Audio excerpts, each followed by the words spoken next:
Nos élèves arrivent en classe avec des savoirs et des compétences personnelles que nous ne prenons pas ou peu en compte. Ce qui est dommage car on perd en talent et en valorisation des élèves.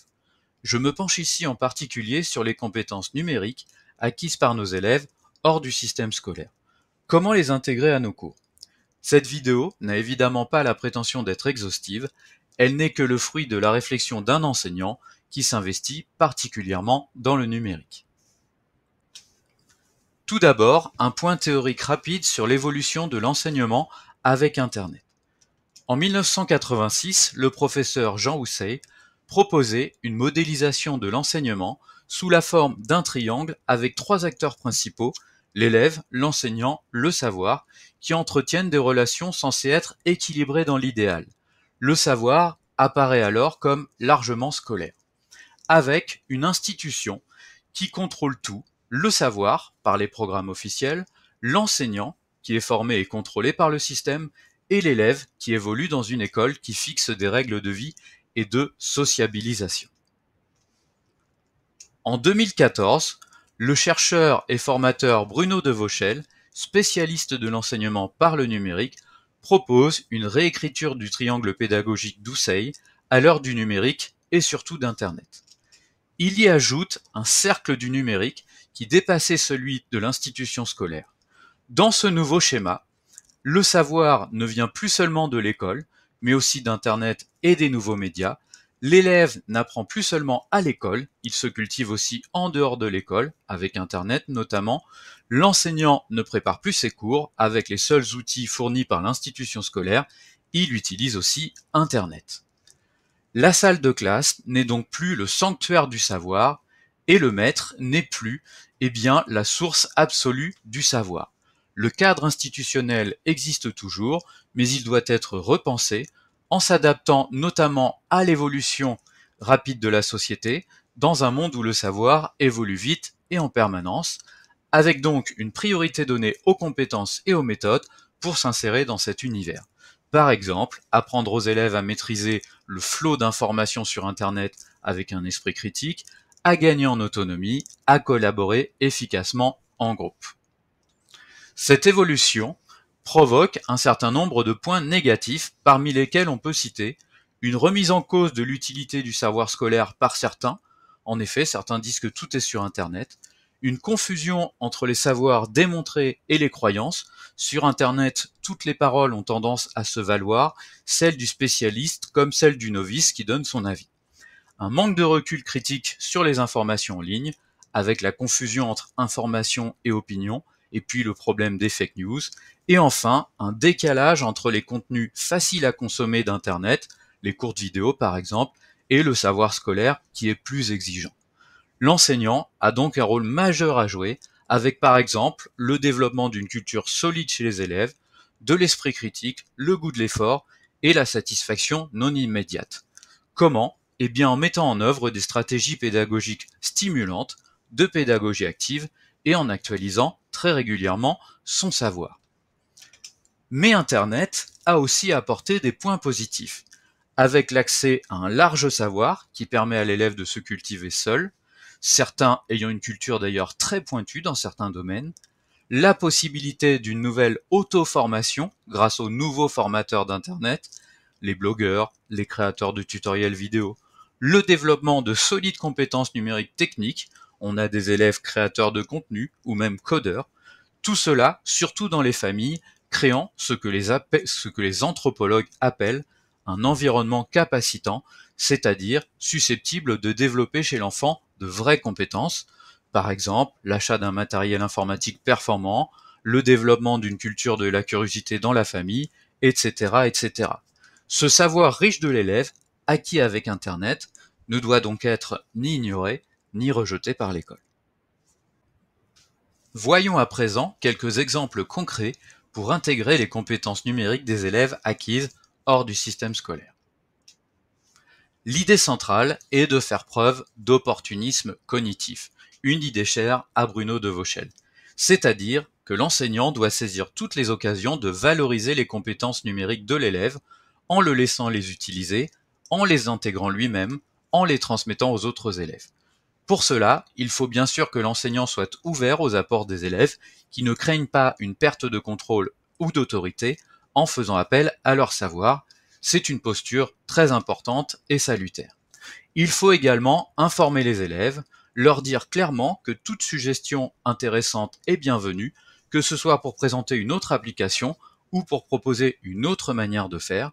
Cela contribue finalement à mettre en place une relation de confiance entre l'élève et l'enseignant, une collaboration qui arrive au même but, la réussite des élèves. Premier réflexe, laisser l'élève choisir son chemin avec le numérique. L'enseignant fixe un objectif, le but à atteindre dans l'activité, il propose des outils et des méthodes, notamment numériques, mais il peut laisser une liberté à l'élève, surtout avec le numérique. L'élève peut alors choisir un autre outil qu'il maîtrise mieux, ou proposer une autre forme de production, sous réserve bien sûr d'une validation par l'enseignant qui vérifie que la proposition répond bien à l'objectif à atteindre. Premier exemple, il y a quelques années, je faisais faire des capsules vidéo à mes élèves sur une application un peu difficile à prendre en main. Et certains m'ont parlé de CapCut sur leur téléphone, une application qu'ils avaient l'habitude d'utiliser et qu'ils maîtrisaient parfaitement. Je les ai donc autorisés à utiliser cette application pour les productions scolaires. Alors elle n'était pas RGPD, mais on n'avait de toute façon pas d'application RGPD et ils l'avaient déjà installée sur leur téléphone. J'ai quand même fait un point avec eux sur la captation de données par CapCut.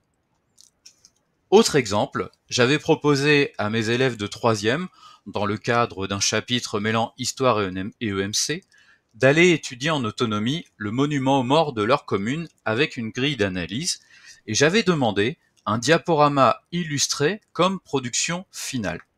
Certains m'ont proposé de faire à la place une petite capsule vidéo avec un montage, et j'ai bien sûr accepté à condition que la grille d'analyse soit respectée. Je n'ai pas du tout regretté puisque j'ai eu de superbes vidéos.